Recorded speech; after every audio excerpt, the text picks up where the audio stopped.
Well, my dangerous idea is democracy, because it's the one thing that the system at the moment is unable to provide us. We want a health service. Do we want to vote for it? We can vote for it, they'll take it away from us. Do we want an economy that works? We vote for it, take it away from us. Do we want decent pensions? We vote for it, they take it away from us. It's the one thing the system can't afford, and can afford it less and less. What we need most of all is democracy. It's the most dangerous thing of all. But, well, can they have it? Well, we've got to take it for ourselves. I have a dangerous idea: news media for public interest, not for profit. I'm James, and I think it'd be dangerous and awesome if the internet was kept free from government control and censorship. Wouldn't it be dangerous if I didn't have to pay for my education? A dangerous idea is realising that all oppression is connected in terms of LGBT people, feminists, black movement people, all realising that it is a common class struggle rather than these individual autonomous movements. So if all these oppressed groups came together, that would be a really revolutionary situation. So what about the ownership of means of production and democracy in the workplace? My dangerous idea is that we have a national health service which is not under threat of privatisation, which isn't going in the direction of the United States, which is a complete disaster, where we can compare to world health services around the world, and we can compare it to Cuba, for instance, where they have one of the highest satisfaction rates, one of the highest success rates of a health service per capita, and we can say that unashamedly. Nationalised service, you can't privatise healthcare, there's no profit from care. Wouldn't it be dangerous if art wasn't so expensive and if it was for the man on the street and not just the rich? My dangerous idea is, what if we were growing all our food we need on our rooftops?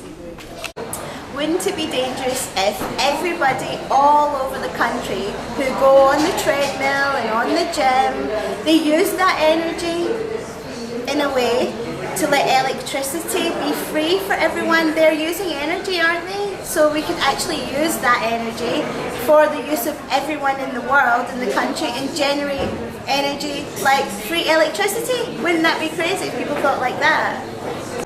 Hi, I'm Ruth. I'm a teacher, and I think a dangerous idea would be to take some of these things that are being discussed here and break them out into schools, break down the curriculum, and teach children to have dangerous ideas. Great. My dangerous idea is that we should prioritise the environment over everything else, because at the end of the day, in my opinion, this is the thing that's going to cause the most wars and the biggest amount of immiseration and poverty for everyone.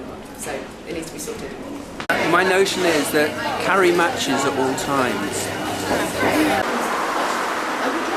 Wouldn't it be dangerous if the police started protecting the people they're supposed to protect and not the people that run the system, protect the people that they're part of? A dangerous idea is to get rid of the Trident nuclear missile system, and that would actually save 3 times the amount that the cuts are. That's my dangerous idea. Cheers. My dangerous idea is the fact that every good thing we have, every public service or every right that we have has been won. Nothing has been given to us, nothing has been handed out by the government or the royal family or any other powers. Everything that we have has been taken. That goes for the NHS, that goes for our minimum wage, it goes for the living wage, goes for the trains, it goes for every single service and right that we have. Everything was fought for, everything was won, nothing was given. Here's a dangerous idea. Forget Tony 212, it's all about Tony 212. A dangerous idea will be what happens if we replace artists for politicians, with the politicians away and put artists in their place. Also, if we put some people with disabilities, like people who have different bodies, different minds, into really social positions that they could kind of give them points. I think we are very thriving by people, by all of us, that we have all the parts of our bodies, but we need people with different bodies. And so my dangerous idea is invite like a Tory MP or like a businessman a lot, so that there can actually be like debate as opposed to just like preaching to the converted, basically. Okay, well, my name's Maria and we're at the Festival of Dangerous Ideas, and yeah, I've been listening to lots of different discussions so far, but what gets me most is that there's a consensus, it's a very left-wing consensus, and I'm very happy to be of the left-wing persuasion myself. However, what's getting me is I think one of the dangerous ideas that's really needed at a festival like this is that we have to realise that people who don't think like us, inverted commas, and unless we engage, it's not a festival of dangerous ideas, it's a festival of whinging.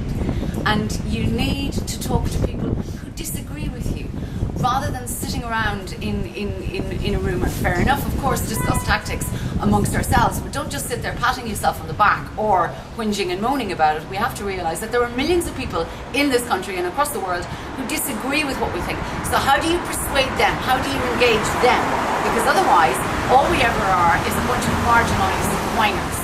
That would be one. My dangerous idea, and it's a really dangerous idea, this one, is for all the leaderships of all the left-wing groups to dissolve and get together into one party to fight the capitalists. How about that?